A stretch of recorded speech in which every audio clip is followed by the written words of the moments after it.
ఇక్కడ మనకు వాయిస్ అనే ఇన్స్టాలేషన్ అయిపోయింది. ఇక్కడ మనకు ఓపెన్ అయిపోయింది.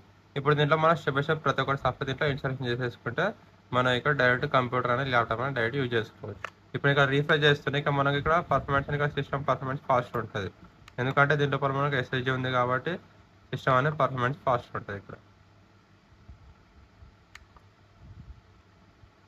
ఓకే, ఇప్పుడు దీని లోపల డెస్క్టాప్ ఐకాన్స్ కానీ ప్రతి ఒక్కటి మనం ఇక్కడ రైట్ క్లిక్ చేసుకొని పర్సనల్లోకి వెళ్ళేసి స్టెప్ బై స్టెప్ మనకి ఇలా రైట్ క్లిక్ చేసుకోవాలి. ఇక్కడ థీమ్స్లోకి వెళ్ళాలి. మళ్ళీ దీంట్లోకి వెళ్ళిన తర్వాత కిందికి రావాలి. ఇలా కిందికి వస్తుంటే ఇక మనకు వచ్చేసి ఇక్కడ డెస్క్టాప్ ఐకాన్స్ సెట్టింగ్స్ ఉంది, ఇక్కడ ఆన్ చేసుకోవాలి. మళ్ళీ దీంట్లోకి వెళ్ళేసి ఇక్కడ కంప్యూటర్ ఉంది, నెట్వర్క్ ఉంది. ఇక్కడ ప్రతి ఒక్కరికి రైట్ క్లిక్ చేసుకుంటూ అప్లై చేసుకుంటూ వెళ్తే ఇక మనకు స్టెప్ బై స్టెప్ ఇక ల్యాప్టాప్ ఇక మనకు ఐకాన్స్ కానీ డెస్క్టాప్ కానీ వచ్చేస్తాయి ఇక్కడ.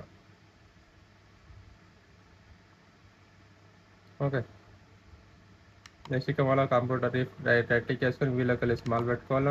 రైట్ క్లిక్ చేసుకొని మళ్ళీ వీలోకి వెళ్ళేసి రైట్ క్లిక్ చేసుకోవాలి, వీలోకి వెళ్ళాలి.